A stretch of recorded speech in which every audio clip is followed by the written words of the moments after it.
Club de Prensa con Gustavo Alegret. Resultados electorales en Bolivia de los que aún no se conocen todos los datos provocan convulsión en el país. Benjamín Netanyahu renunció a tomar nuevo gobierno en Israel. ¿Por qué? Y en Canadá, Trudeau gana las elecciones pero pierde el voto popular y la mayoría legislativa. Comienza Club de Prensa desde Washington.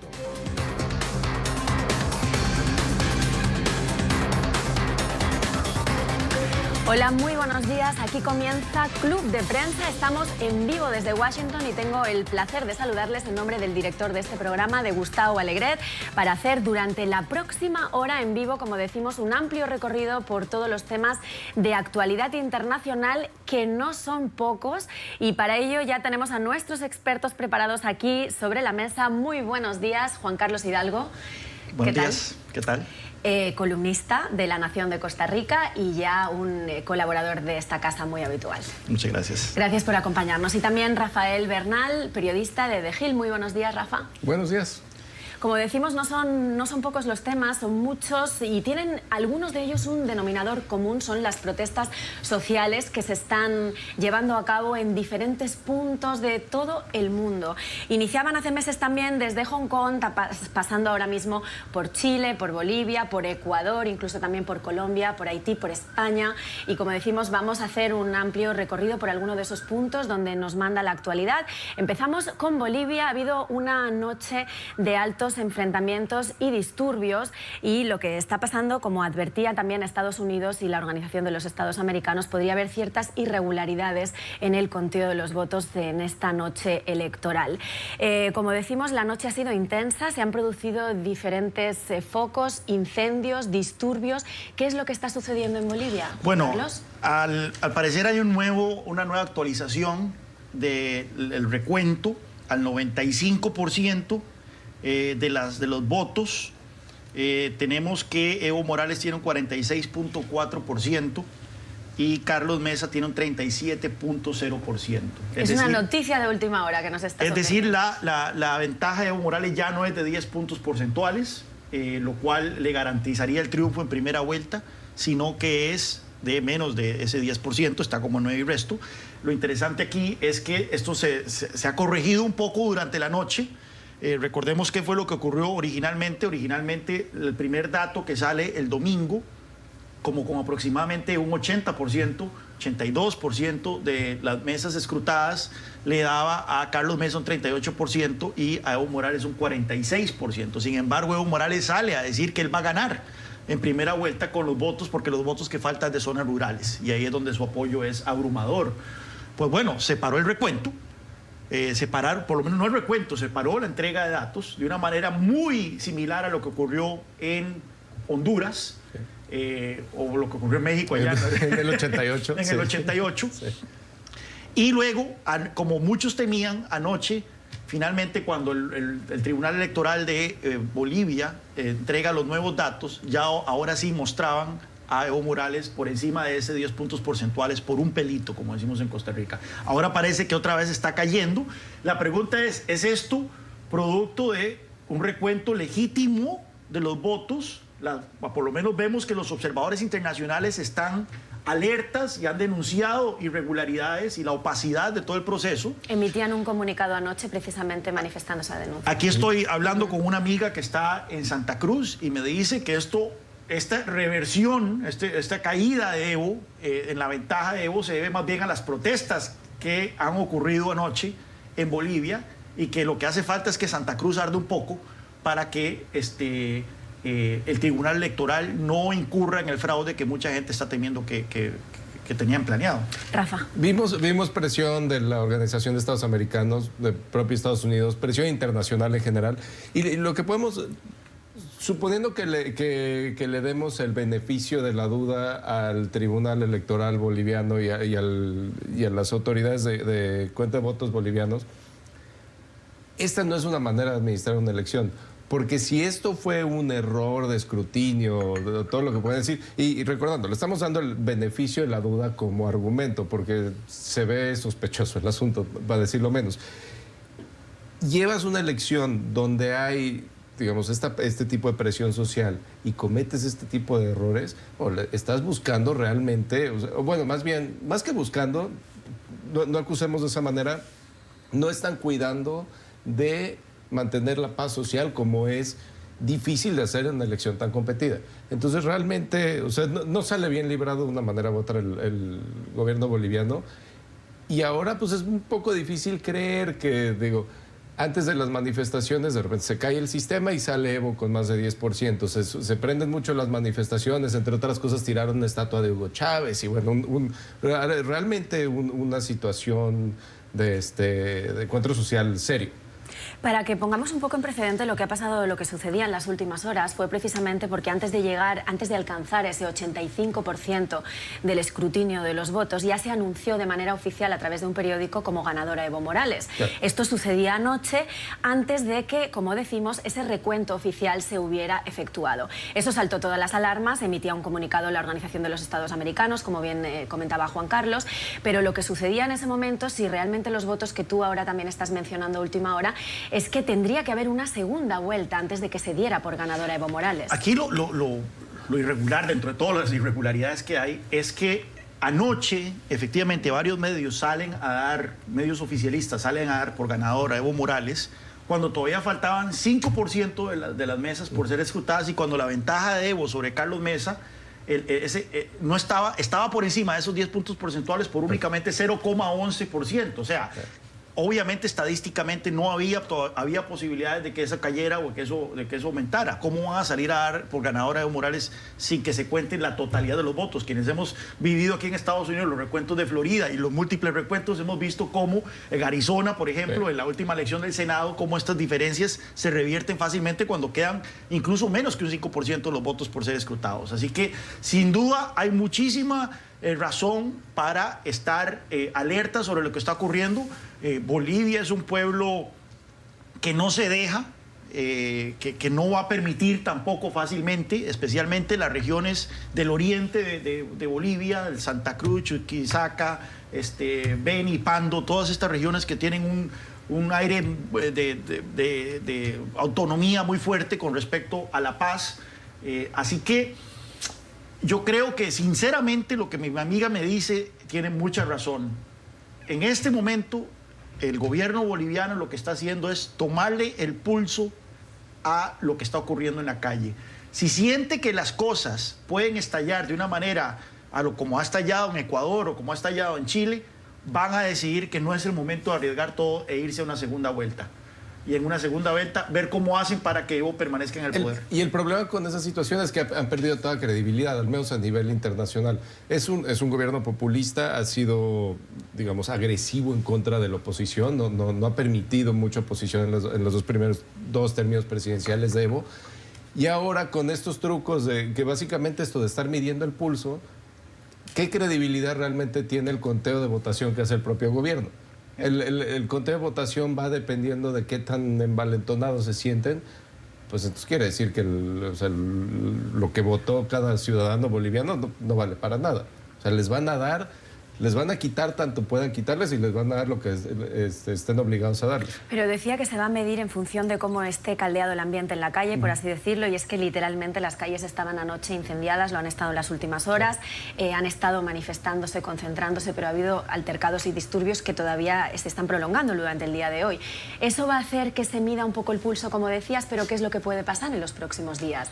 ¿Va a haber realmente una segunda vuelta en Bolivia o se van a dejar las cosas como están? Mira, si algo podemos... Aquí no me queda la menor duda que quienes están asesorando al gobierno boliviano son los cubanos. Entonces, los cubanos han sido muy ágiles en saber cuándo declarar una retirada estratégica y cuándo decir hasta aquí. Por ejemplo, cuando en Venezuela perdió el gobierno, el control de la Asamblea Nacional, mucha gente creyó que ese iba a ser el fin del régimen o el inicio del fin. Pero vimos que no, que simplemente fue una retirada estratégica. Lo que hicieron fue quitarle luego los poderes a la Asamblea Nacional. En este caso no significa que Evo Morales perdió la elección, simplemente significa que va a haber una segunda vuelta. Pues bueno, en la segunda vuelta probablemente están viendo cuáles serían las posibilidades de Evo de ganar esa segunda vuelta. No es auspicioso para Evo. Sí, la tiene difícil. La tiene difícil, puesto que ya sería un referéndum sobre él. Aquí tuvimos un fenómeno de que la oposición llegó dividida. Hubo ciertos candidatos que no se retiraron con tal de apoyar al candidato de oposición mejor posicionado. Una figura extrañísima, que es un pastor de origen surcoreano que terminó con 9% del voto y nadie se explica cómo.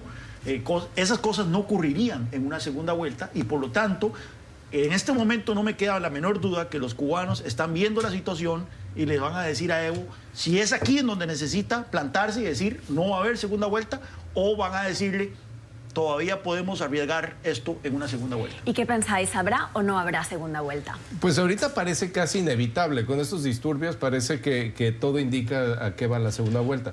Lo que va a ser muy interesante es, suponiendo que la hipótesis de Juan Carlos sea verdad, ¿cuál es la estrategia que manejan para ganar una segunda vuelta, que la verdad se ve muy difícil, o en caso de perder una segunda vuelta y perder la presidencia del país, mantener de alguna manera el poder dentro de esta, digamos, izquierda populista bolivariana, o como le queramos llamar, que tiene control y con esa asistencia cubana? Yo la verdad es que veo muy difícil, si sí hay una segunda vuelta y se respetan los resultados de la segunda vuelta, que también queda por verse, veo muy difícil que mantengan el poder y se ve más como que puede existir un cambio absoluto en el régimen boliviano. Quiero corregir los datos porque aquí estoy viendo de que estos son datos únicamente de votos en Bolivia, que si se añaden los votos desde el extranjero, ahí la ventaja de Evo Morales sube al 10.33 puntos porcentuales, que es lo que... Entonces, 2.13 por ser. Entonces ahí no hay segunda vuelta. Entonces parece que lo que hablamos al principio, de que Evo Morales otra vez la ventaja había caído, no es cierto. Seguimos con los datos con los que nos fuimos a dormir anoche, que Evo ganaría en primera vuelta. Hay una realidad y que no podemos dejar de quitarle el dedo. Los bolivianos ya votaron, ya emitieron sus boletas electorales y votaron por uno, por otro, por el tercero, cuarto o quinto. El hecho de que el gobierno esté, digamos, accionando y reaccionando dependiendo de la situación en las calles, quiere decir que el conteo de votos pierde absoluta legitimidad. O sea, no hay manera de justificar, digamos, que existan cambios y que se cae el sistema y regrese el sistema a la hora del conteo, cuando el ganador ya está en las actas. Ya existe un ganador, nada más. Lo que se está litigando ahorita es el sistema de conteo, y el sistema de conteo parece ser que está fallando. Sí. Y precisamente si prestamos atención a todo lo que está sucediendo, podemos comprobar también que el ejército ha salido a las calles, que se está movilizando para tratar de frenar estos llamados grupos violentos, como ellos están diciendo, y lo están haciendo además por otras ciudades y por otras provincias del país, no únicamente pues en la capital. ¿Cuál es el perfil de estos grupos violentos que están destrozando literalmente la ciudad?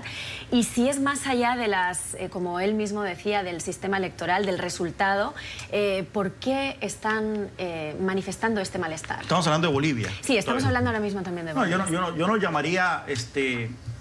Bueno, claramente Bolivia se está jugando su Porque democracia. Es verdad que podríamos estar hablando de un montón de otros países en este momento, pero bueno, mencionaremos otros países como Chile, que precisamente también podríamos estar hablando de lo mismo. Bolivia, seguimos en Bolivia. En este momento, Bolivia se está jugando su democracia. Si el 2017 fue el año en que Maduro se consolidó como dictador en Venezuela, si el 2018 fue el año en que Ortega se consolidó como dictador en Nicaragua, el 2019 es el año en que Evo Morales se consolidaría como dictador en Bolivia. Entonces, no compararía yo lo que está ocurriendo en Bolivia con lo que está ocurriendo en Ecuador y en lo que está ocurriendo en Chile. Aquí estamos hablando de la gente saliendo a las calles, sí, algunos de manera violenta, pero nuevamente, si esta es la manera en que el régimen entendería que no puede jugar con la democracia, mancillar la democracia boliviana, pues bueno, muchas veces, como la que decía Thomas Jefferson, el árbol de la libertad, de vez en cuando hay que darle agua con la sangre de tiranos, ¿no? Sí. En este caso, yo creo que mi corazón está con esos bolivianos que quieren que esta elección no les sea robada. Y es que recordamos que si gana Evo Morales, en este caso si se mantiene en el poder, lo hará de manera ininterrumpida en la presidencia por 19 años, Rafa. Ya es un tiempo bastante largo y estamos hablando en un momento histórico donde hay líderes mundiales, Xi Jinping es el caso más claro, que se han perpetuado en el poder y que abiertamente se han perpetuado en el poder. Y recordar que históricamente cada vez que sucede eso, las cosas tienden a acabar mal a nivel global. Y algo que quiero decir sobre los manifestantes que están saliendo, digamos la similitud entre Bolivia y Ecuador, por ejemplo. Hay un balance, la gente obviamente tiene un derecho a manifestarse, casi cualquier constitución relativamente democrática del mundo se protege ese derecho. Generalmente la organización de las manifestaciones sí está involucrada la oposición política a un gobierno. O sea, es muy raro que, digamos, que hay un momento como nos imaginamos la toma de la Bastilla, que la gente sale simplemente porque están hartos y salen todos al mismo tiempo. No sucede así. Sí hay organizaciones políticas y sí hay grupos políticos, generalmente de oposición, obviamente, que organizan estas manifestaciones. Sin embargo, la legitimidad de las manifestaciones puede variar. Puede haber casos, ya han existido casos históricos. Este boliviano parece ser una indicación, una respuesta a una elección que no es confiable. Precisamente hablando de Chile, sabemos que la cifra de muertos ha aumentado ya hasta 15 y son más de 2.100 los detenidos a estas horas.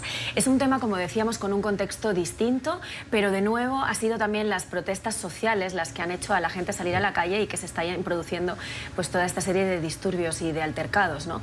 El país andino se enfrenta ahora también a un estado de emergencia en el que la incertidumbre de las próximas horas pues no sabe muy bien hacia dónde se va a dirigir las cosas, pero como decíamos, el ejército está en las calles y se hablaba incluso de guerra por parte del presidente Piñera. Una declaración desafortunada por parte del presidente Piñera. Ahora bien, de estos 15 muertos, por lo menos yo he leído que la mayoría han sido producto de accidentes durante los mismos saqueos.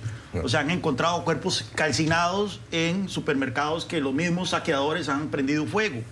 O sí, leí uno, por lo menos esta mañana, de que fue un joven que murió atropellado por un vehículo militar, pero otra persona murió electrocutado porque cuando llegaron los oficiales del ejército se escondió detrás de una refrigeradora y murió se electrocutó. Entonces, no es que ha sido producto de la brutalidad de la represión, más bien hemos visto que el jefe del ejército salió a decir que él no está en guerra con nadie, como más bien matizando las declaraciones del presidente Piñera. Es una cuestión muy delicada. Yo recuerdo que la última vez que estuve en Chile, que fue justo como un mes antes de la elección presidencial, mis amigos me advertían de que si ganaba Piñera, al día siguiente iba a encontrar protestas generalizadas en todo el país. Entonces, esto que está ocurriendo en realidad es sorprendente porque estuve en un programa el jueves y todavía el jueves Chile no era noticia. Esto ocurrió a partir del viernes, ¿verdad? Pero sí, no es sorprendente en el sentido de que Piñera, más bien, lo sorprendente es que Piñera no va a enfrentar este tipo de protestas en sus primeros 2 años de gobierno. No era noticia y de hecho nos ha sorprendido porque Chile es precisamente uno de los países más estables de la región, con mejor condiciones de estabilidad económica y como decimos ha sido una sorpresa. Sobre todo veíamos la imagen ayer de Piñera, quien por cierto en este momento está reuniéndose con líderes políticos para ver cómo encauzan la ruta del país en las próximas horas con todos estos disturbios. Como decíamos, lo veíamos ayer rodeado de militares, con un poco esa sensación de que el caos está presente en el país. ¿Qué ha pasado del viernes, como bien decía él, ahora, este cambio tan radical? Piñera es muy divisivo y hay que recordar que este desarrollo humano que tiene Chile también se ha reflejado, es uno de los países con mayor desarrollo educacional. Entonces es muy difícil, digamos, desechar o decir que hay un grupo de oposición sediciosa que esté liderando estos movimientos. Es posible, pero no es lo más probable en Chile. Entonces realmente es alguien que causa mucho enojo y estamos hablando de un contexto global más amplio donde hasta el mejor ejemplo de neoliberalismo no ha logrado atacar a la desigualdad al nivel que debería de. Y entonces aquí tenemos... No está de acuerdo. Sé que no está de acuerdo, pero tenemos un enojo que va creciendo y le metes un elemento político, digamos, divisivo como es Piñera y parece ser que hasta Chile en la situación global en la que estamos, hasta Chile se puede incendiar antes que países que digamos, no han implementado esas regulaciones también. Réplica, Juan Carlos. Bueno, hay un relato allá afuera que yo he visto muy repetido en la prensa, en los análisis, es de que este es el fracaso de la crudeza del modelo neoliberal chileno. Pero veamos algunos datos. La desigualdad en Chile es menor a la del promedio latinoamericano, ha venido cayendo y es menor que la de Bolivia, un país con 20 años, o que lleva, ¿cuántos? 15 años de gobierno izquierdista.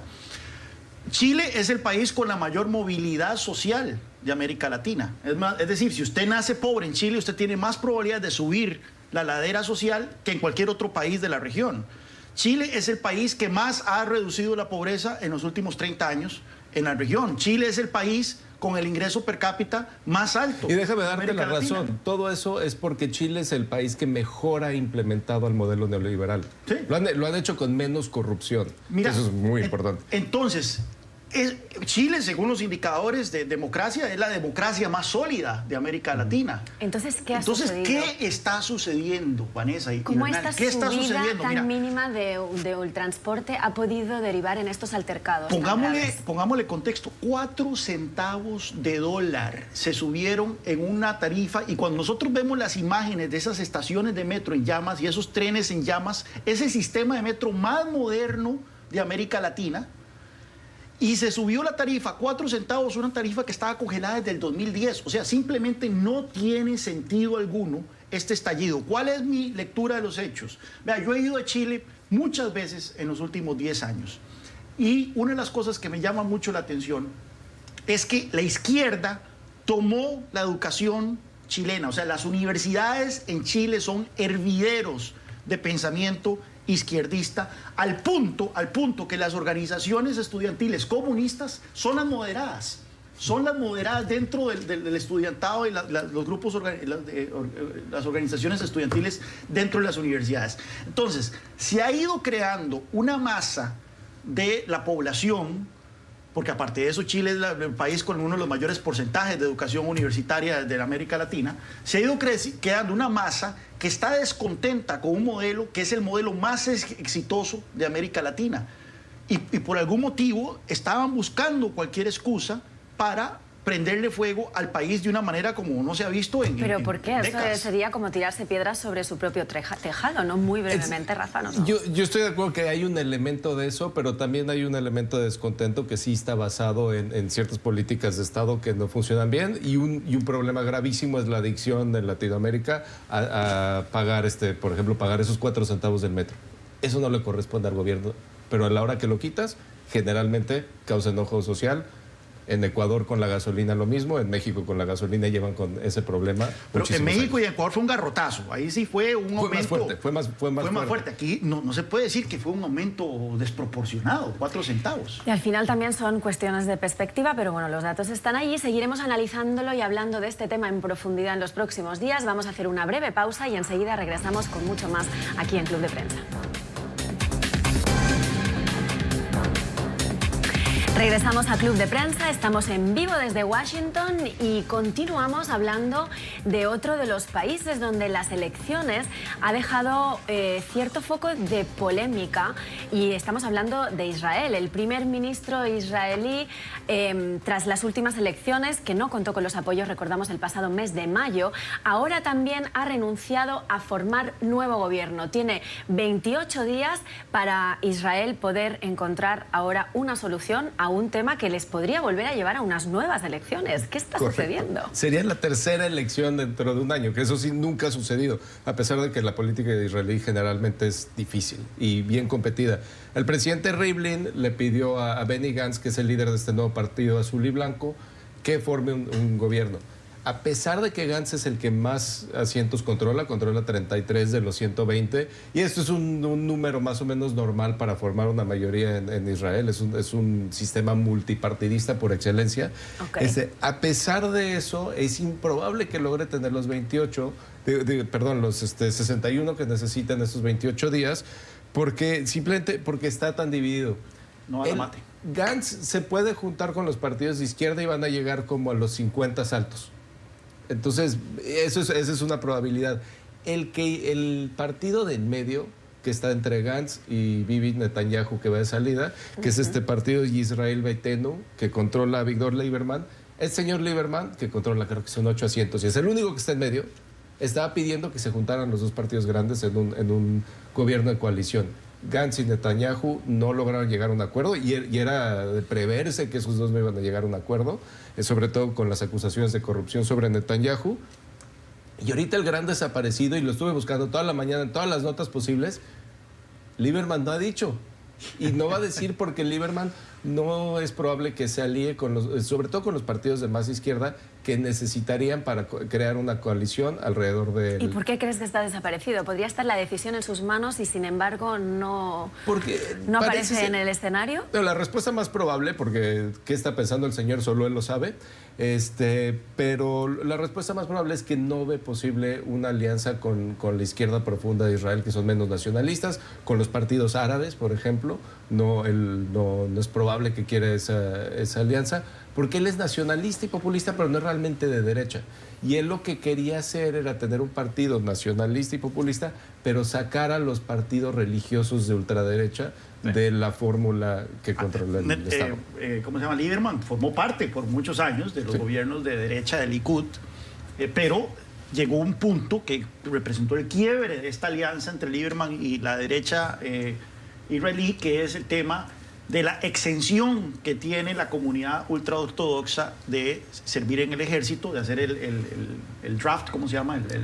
El servicio militar obligatorio. Sí. Y creo que también que tiene que ver con algunas exenciones tributarias. Pues bueno, sí. La comunidad ortodoxa judía es muy fértil, la población va en aumento y esto se está convirtiendo en una excepción cada vez más odiosa para el resto de los israelíes, el hecho de que ellos no paguen impuestos y que no hagan el servicio militar obligatorio que todo el resto del mundo tiene que hacer. Entonces llegó un punto de quiebre en donde Lieberman dijo, no señores, al menos que a los ortodoxos también se les reclute en el ejército y también empiecen a pagar impuestos, no van a contar con mi voto.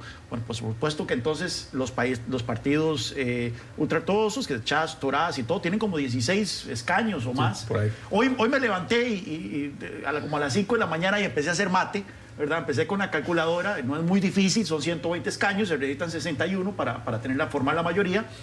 Y sí, en este momento no hay una manera viable, por lo menos Lieberman tendría que hacer alianza con partidos de izquierda, lo cual es, pero no solo los partidos de izquierda, necesitan a los partidos árabes. Recordemos que el 20% de la población de Israel es árabe. Usualmente los árabes no tienen una gran participación en la política israelí, como que la boicotean. En esta elección fue la excepción, fueron a votar con mucho entusiasmo, lograron que la lista unida, como se llama la lista de los diferentes partidos árabes, quedara de tercera en materia de escaños. Y bueno, entonces se necesita a los partidos árabes para poder formar una mayoría que no sea una mayoría de derechas. El problema es que Benny Gantz tampoco es que es de izquierdas. Benny Gantz es un ex general. Él se preció durante campaña de los bombardeos que condujo ¿cómo se llama? En la Franja de Gaza. Incluso nunca denunció a Netanyahu cuando Netanyahu salió a hablar de anexar partes de la ribera occidental.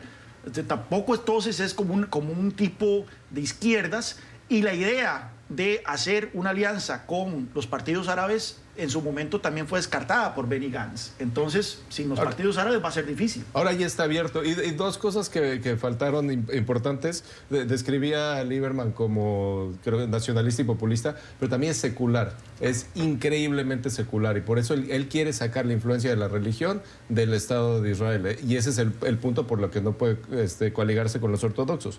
El otro punto que tú mencionabas, el Partido Árabe o la coalición de partidos árabes, como tercer lugar en esta elección, por primera vez se vuelven oficiales y pueden tener un cuerpo legislativo propio, un grupo legislativo, le diríamos un caucus aquí en Estados Unidos, lo cual quiere decir que a los líderes del partido les toca protección oficial del Estado de Israel, que eso nunca ha sucedido y obviamente tiene sus fricciones, porque son gente que ha tenido fricciones con el cuerpo militar israelí. Sí, aquí hay una cuestión mucho más profunda, ¿verdad? Y es el tono cada vez más nefasto que fue en el que fue incurriendo Netanyahu hacia la minoría árabe. O sea, Israel es un país que ha sido un oasis en el Oriente Medio en cuanto a la incorporación de su minoría árabe, en el sentido de que hay miembros de la Corte Suprema de Justicia que son de origen árabe. Los árabes sirven en el ejército como cualquier otro israelí.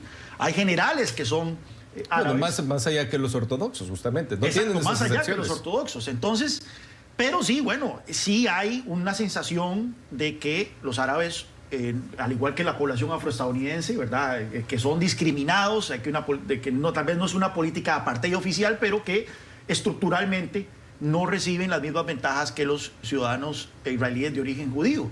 Pues bueno, ahora finalmente están incorporándose en la política, bueno, pero esto tiene una cuestión más de largo plazo. Cada vez es menos viable la solución de dos estados para el problema palestino. O sea, la manera en que Israel ha ido creando estos asentamientos judíos en la ribera occidental, que ya Netanyahu hablaba abiertamente de anexar ciertos, hacen inviable territorialmente que en la ribera occidental se pueda formar un Estado palestino, lo cual está llevando entonces a que muchos árabes y palestinos, israelíes árabes y palestinos, empiecen a contemplar la posibilidad de que la solución es un solo Estado. Participar. Un solo Estado y participar en la democracia. ¿Por qué? La gente, los árabes en Israel, los palestinos en la ribera occidental y los palestinos en Gaza ya son mayoría en ese gran Israel que podría ser...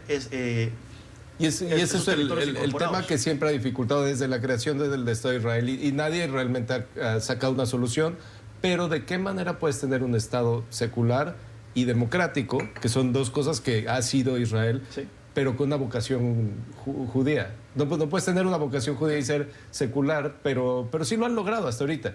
El problema tienen crecimientos demográficos que están tanto dentro de la población judía de Israel, están causando que se mueva la votación hacia la derecha, lo cual Netanyahu ha seguido, más que lo ha beneficiado a él ha seguido ese movimiento demográfico hacia judíos nacidos en Israel, no nacidos fuera, y también el crecimiento demográfico de los árabes musulmanes dentro de Israel. Una situación pues compleja, por lo menos de entender, pero sí que nos ha facilitado mucho todo este recorrido que nos habéis hecho.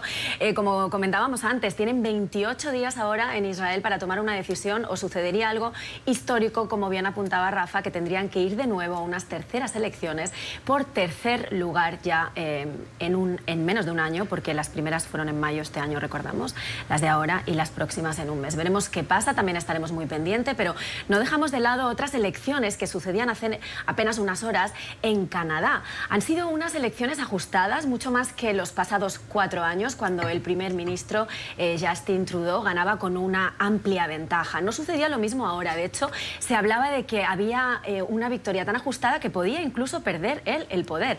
No ha sucedido eso, finalmente él sí todo apunta a que va a volver a gobernar en los próximos 4 años, pero ha perdido mucho peso su imagen. Bueno, perdió el voto popular. Perdió el voto popular. Perdió el voto popular. Una situación bastante anómala, ¿verdad? De que un líder se reelija y no se reeligió tampoco fue tan ajustado. Tiene una ventaja como de 20 escaños. Más de lo que se esperaba en las últimas horas, ¿cierto?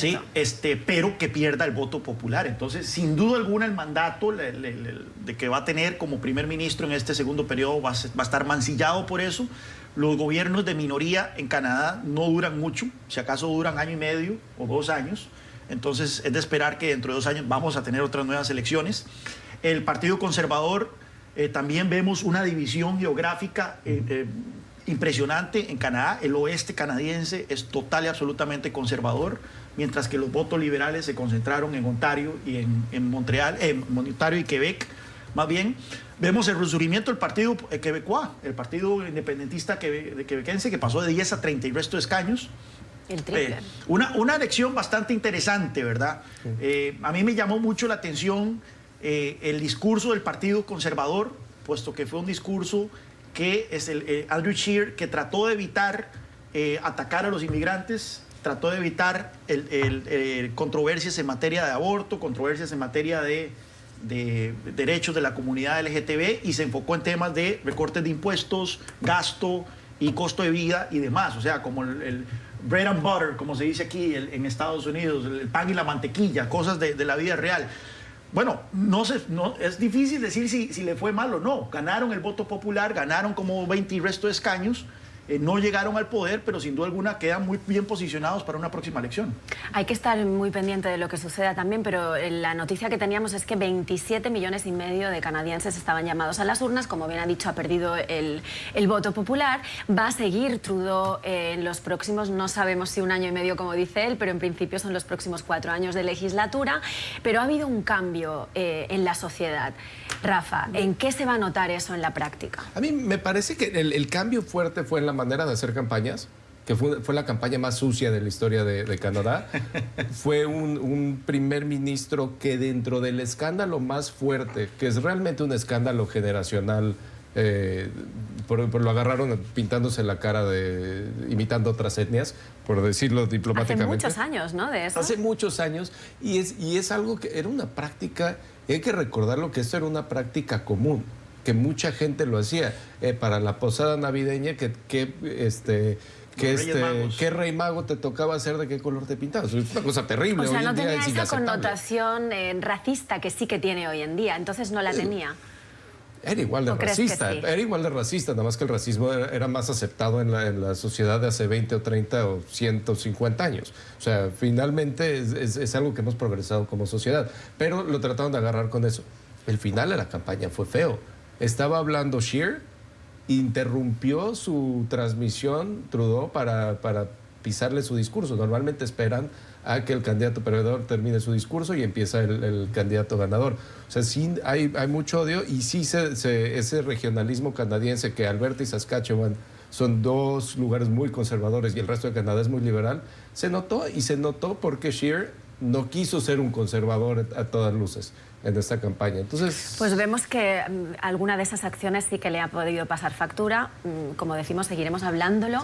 Vamos a hacer otra nueva breve pausa. Seguimos hablando ahora enseguida, después de esta breve pausa. Como decimos, volvemos con más temas por delante.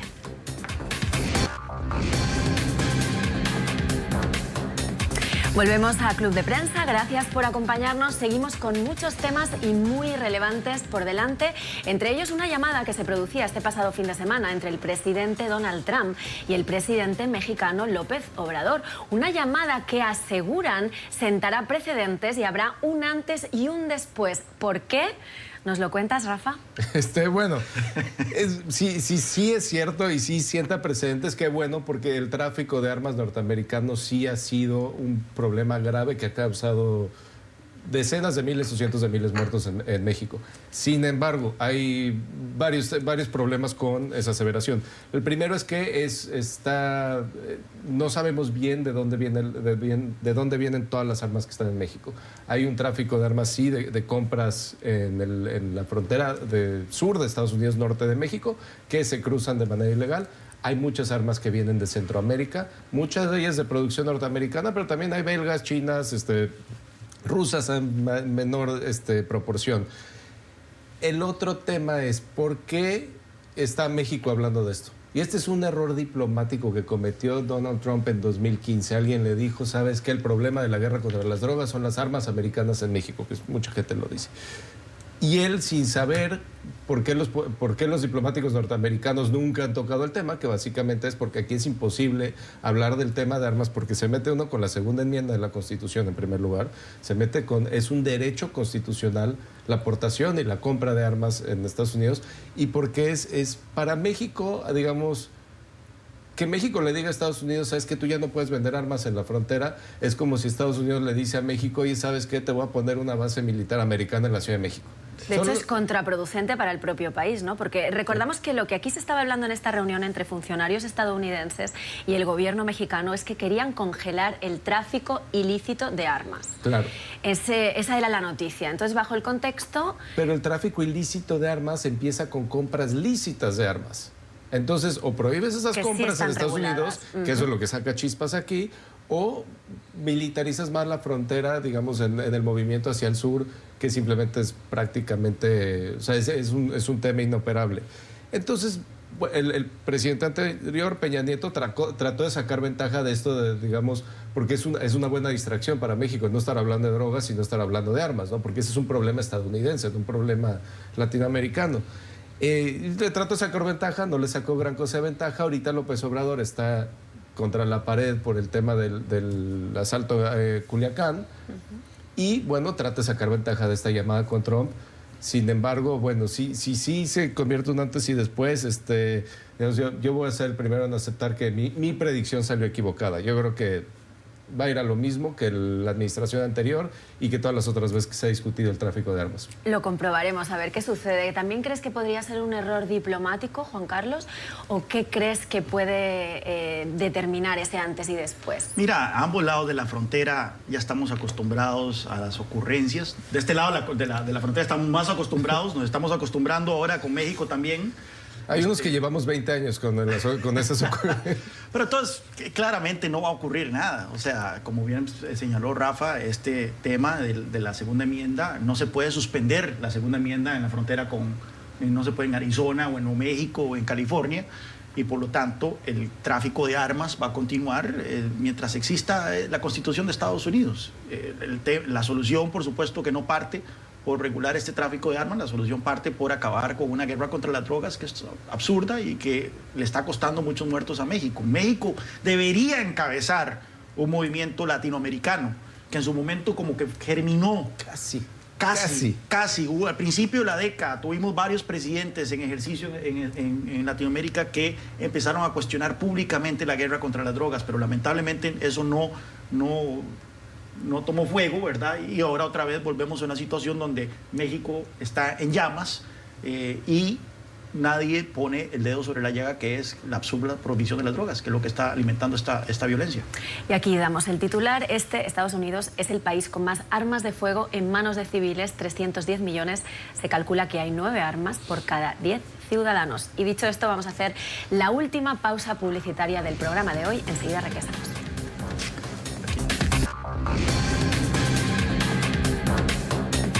Encauzamos la recta final del programa de Club de Prensa de hoy. Por cierto, les recordamos que pueden participar activamente con nosotros a través de nuestras redes sociales, Club Prensa NTN24. Mañana también estaremos muy pendientes de sus comentarios y, como decimos, en esta recta final hay que destacar un titular. Estados Unidos cuenta con el 5% de la población mundial, pero consume el 80% de los opiáceos del mundo. Es una epidemia nacional que ahora ha conseguido un cierto acuerdo histórico con tal de, pues, un poco no mejorar las cifras, pero paliar los efectos. Rafa. Paliar los efectos, es correcto. Hay un acuerdo entre 2 condados en el estado de Ohio que han sufrido mucho por esta crisis de opiáceos. Decidieron que les paguen $260 millones, que es a las empresas que distribuyen estos medicamentos.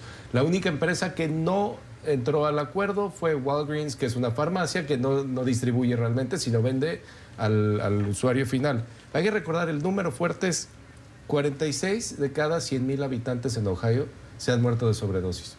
Esto si fuera una tasa de homicidios sería una crisis pandémica. Alarmante. ¿Sí? Un titular, Juan Carlos, antes de despedirnos. 400,000 personas han muerto en los últimos, ¿cuántos años dice la nota? Yo creo que en los últimos 10 años. 10 años. Casi medio millón de personas por esta crisis. Y yo creo que no es una responsabilidad solo de las empresas farmacéuticas, de todo el sistema de salud de Estados Unidos. Y de todo el país. Y precisamente, como decíamos, es un tema de emergencia nacional. Ha llegado el momento de despedirnos, pero mañana regresamos con muchos más temas de actualidad y les esperamos allí también a ustedes al otro lado. Gracias a nuestros expertos por acompañarnos y a ustedes por estar ahí. Que tengan una feliz jornada.